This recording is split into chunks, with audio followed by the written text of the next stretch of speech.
Hey, good morning. Chuck here with Apple Drains. Today I'm going to show you, what we feel is the best way to correct a water problem in your crawl space, and that is to install footer tile. And what that is, it's perforated pipe. Pipe has holes on the bottom, or it could be slotted all the way around.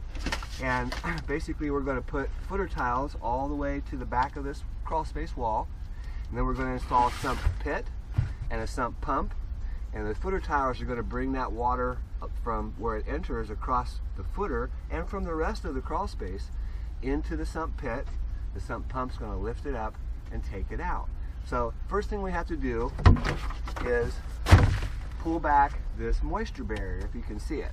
Let's take a look. We're going to pull this moisture barrier back away from the wall, and then we'll go ahead and start trenching so that we can put our gravel and perforated pipe.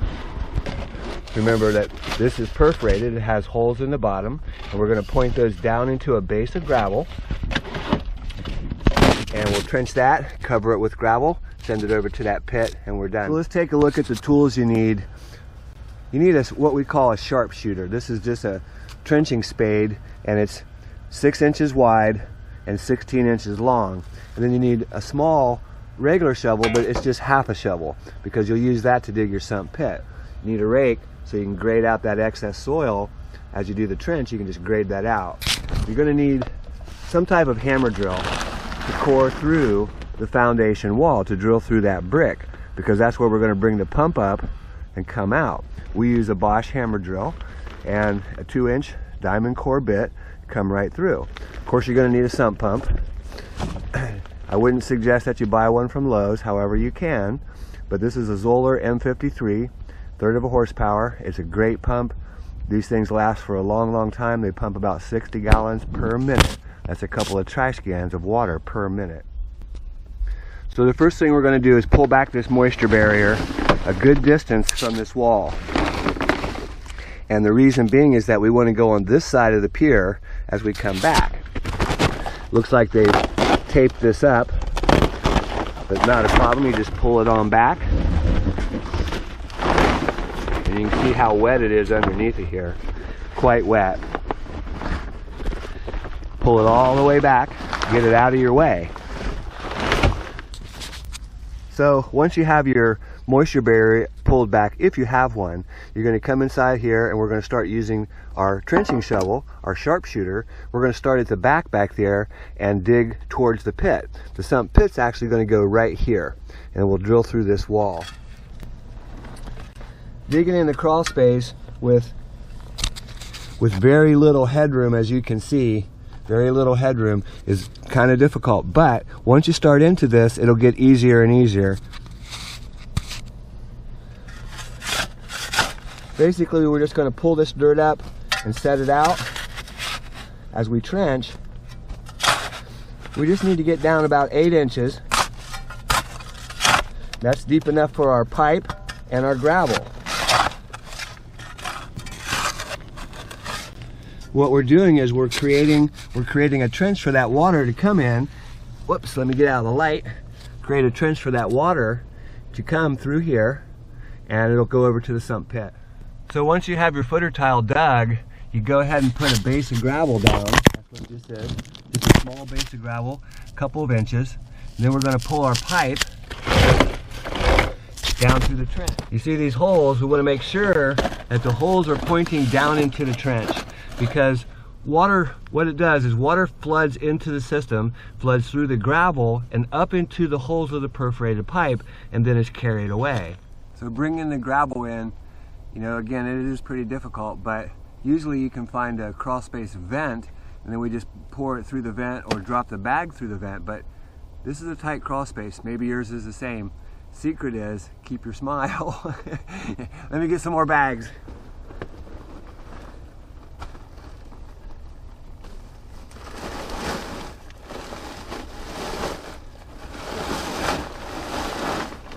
However you can get them under that thing. Like I said, the bag's contained, so you can just roll it.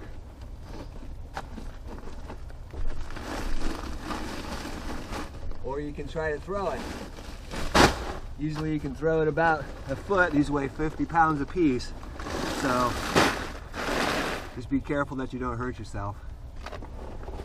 Okay, so now we're ready to go ahead and we've got a base of gravel.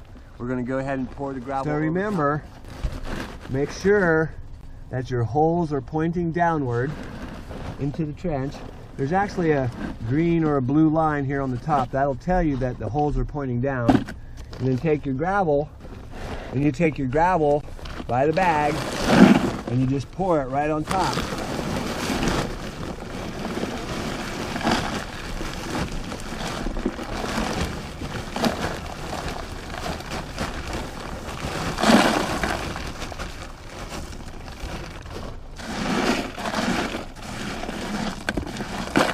One bag usually only goes about maybe a foot and a half, because it's filling in along the sides of the pipe as well as covering it. Remember how the system works.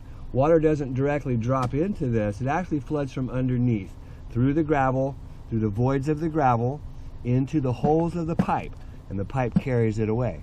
But to be honest, water actually flows through the gravel for a long time before it gets into the pipe. There's so many voids in here, it's like a giant drain. It just drains real quick out of the area. So let's keep on going.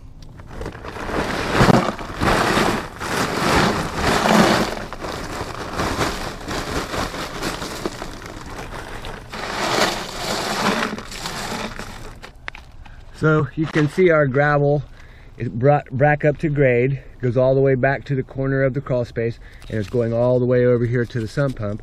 This is what it'll look like before we knock down this soil. We're just going to take a rake and knock this flat on both sides, and then we're going to put this moisture barrier back over top of that. And it's all done. I mean, it only took an hour to do all this. It really goes quick. Let me show you over by the sump pump next. So as your footer tile comes through the footer trench, we come over to the sump pit. We have a hole down here. You can see my hand coming in and out, I think.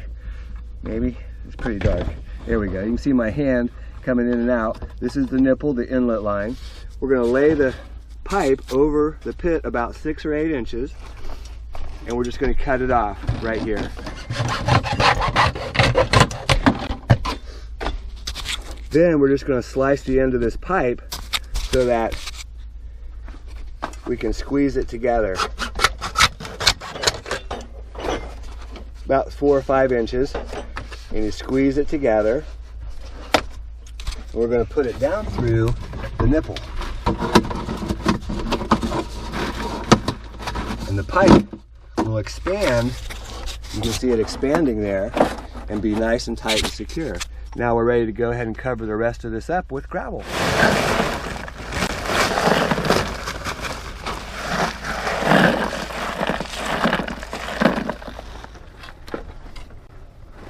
So I'm going to go ahead and just use the rake and just push this dirt over towards the wall, because we want it to be higher at the wall than it is over here.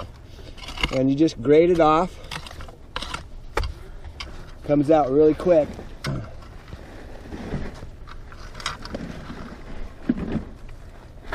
And that'll force that water into the trench from the backside.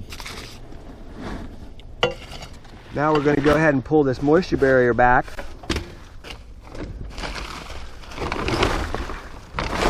And you know, pretty much however you can get it back, it doesn't really matter.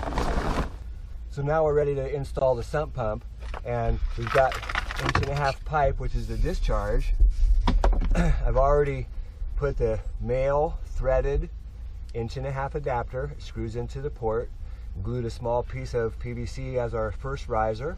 This is a check valve. This only allows water to flow one way. And if you look closely, you'll see there's an arrow that tells you the direction of water flow. Make sure that's pointing in the right direction, which is up. So we're going to set this sump pump down into the pit. Let's do that. Hopefully you can see down there. The pump's pretty heavy. It weighs about 20 pounds or so, but it doesn't matter where it's sitting right now. That's not going to be an issue. I went ahead and cut a small riser, and we're just going to temporarily stick it in place here, because this is going to bring the water up, Now we need to core through this brick. We do that with the Bosch hammer drill from the outside. Where that line comes through is where we'll make the 90. Some pump lids are really optional. We always put one on, but you can see I've already drilled the outlet through the lid so that when we're ready to install, it will slide right on, and then the lid just locks in place.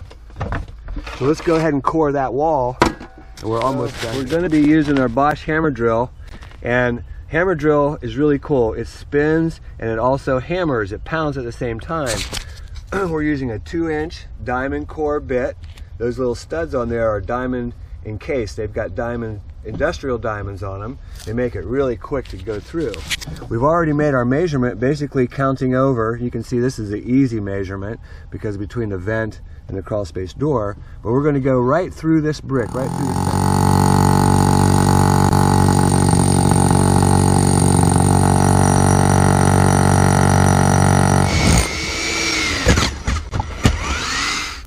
So the hammer drill makes a nice clean core, and we're able to take this 1.5 PVC.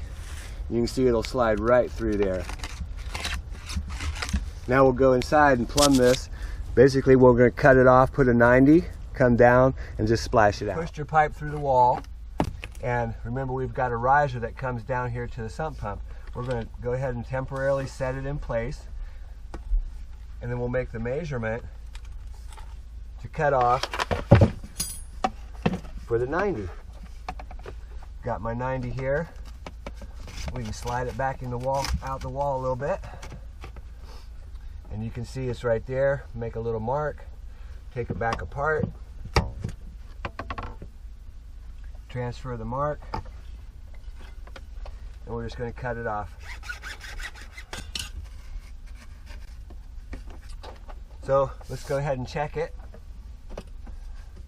Get it down into our pipe, and you can see it's going to fit really good. It's going to be really tight when we put this together. That's what we want. So now we're just going to go ahead and secure our riser to the check valve, and it's held together with hard rubber plastic and stainless steel bands. They're 5/16 inch nut driver, or a screwdriver works really good. Set your pump back down in the pit. Now we're ready to put the lid on here because we're ready to put the 90 back on the top.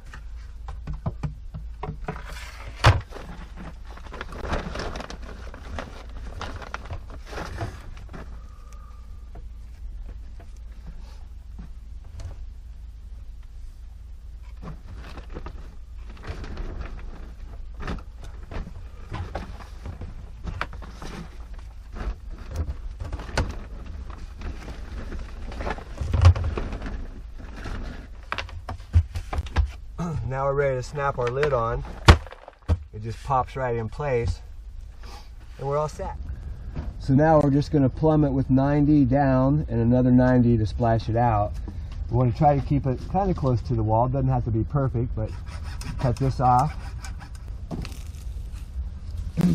So you can see we can put a 90 on here when we glue it, and we'll just splash it out here at the bottom. Make our measurement. I just like to use the saw and transfer it. Remember, we're measuring to the inside of the coupling.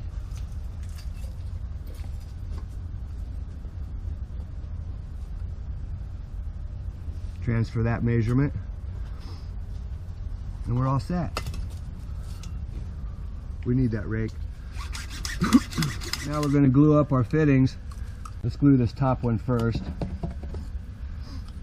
Good amount of glue. Remember, PVC cement sets up really quick. A lot of questions about primer. Primer helps, not always necessary, in my opinion. My joints never come apart, so. Now, I like to go ahead and glue the bottom piece on first, and then work from the bottom to the top, because it's easier to slide stuff in than it is to pull it apart again. Just twist it and hold it, let it set for a second, and that's solid. And again, People ask me about primer. I see the comments sometimes, and you know, primer definitely cleans off and preps the PVC.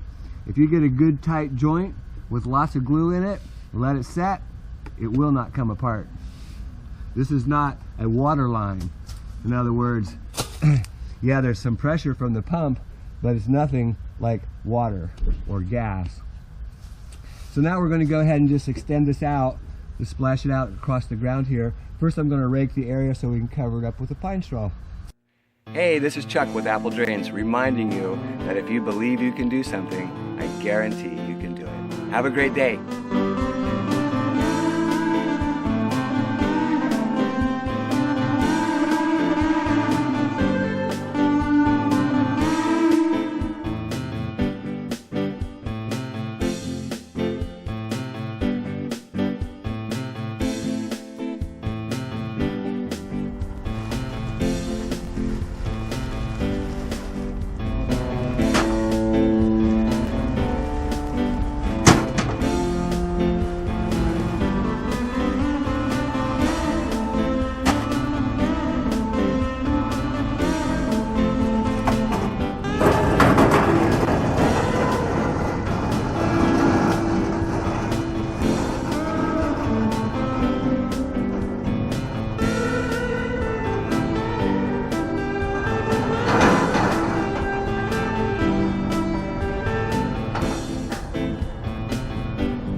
So when you go to Lowe's, try to have some fun.